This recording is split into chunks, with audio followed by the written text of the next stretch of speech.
Good morning, Junior Church.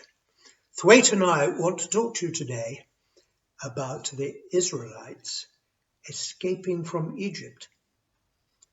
And Thwaite here is going to be Pharaoh, and I'm an Israelite.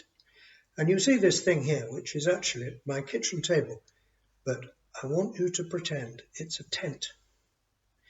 So the Israelites, they got away from the place they lived. There were lots of them.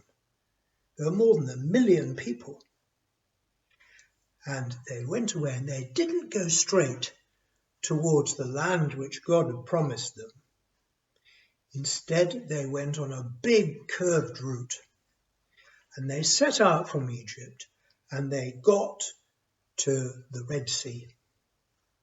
And the Red Sea is called red because it has lots of red seaweed in it. And on one side was the wilderness, and on the other side was the Red Sea, and there they were. And they were camped, which is why we've got a tent here. And they were camped, and things seemed all right, until they suddenly noticed in the distance a terrible sight. Pharaoh was approaching. Now, the thing is that God had sent all sorts of plagues on the Egyptians, and eventually they let the Israelites go, you see. But no sooner had they gone than Pharaoh said, "Bother, I really want those Israelites back because they belong to me and I want them to do my work. So I'm not going to let them escape. I'm going to get all my chariots out." He had a lot of chariots. Probably had more chariots than anybody in the world at the time.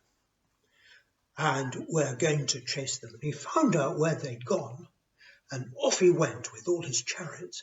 And it was a terrifying sight. It was completely awful.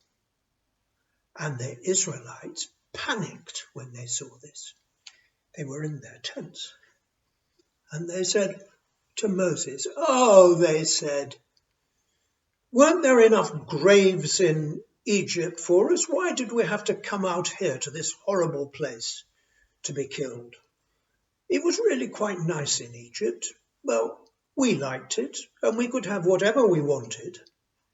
And there was enough, and here we are on the edge of the wilderness and the sea, and there's nothing, and now we're going to be killed, and we don't like it, Moses." And Moses, who'd been talking to God, said, "You've got to do exactly what I say." So as the Egyptians approached with their huge army, Moses lifted up his stick. He had a very big stick. And when he did this, the sea opened so that they could walk through on dry land. And that's what they did. And he said, "You've got to keep going and just follow what I do." And they had a pillar of cloud going ahead of them to guide them. Now, Pharaoh was really steamed up by this time. He was in his chariot and he was going very fast. And he said to all the other Egyptian charioteers, he said, "After me, follow those Israelites."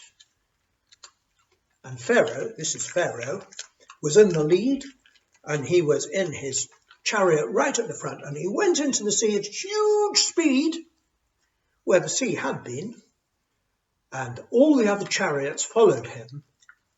But before they were across, the waves came back, and the chariots got bogged down in the ground that was the bottom of the sea, and they couldn't move.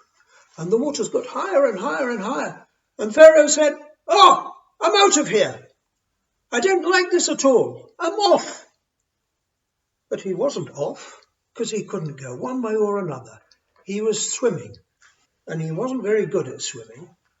And so I'm afraid that was the end of the Egyptian army. But the Israelites, who were all right, they stayed dry. They continued out into the wilderness. and they lived in the wilderness for ages and ages, as I will tell you another time.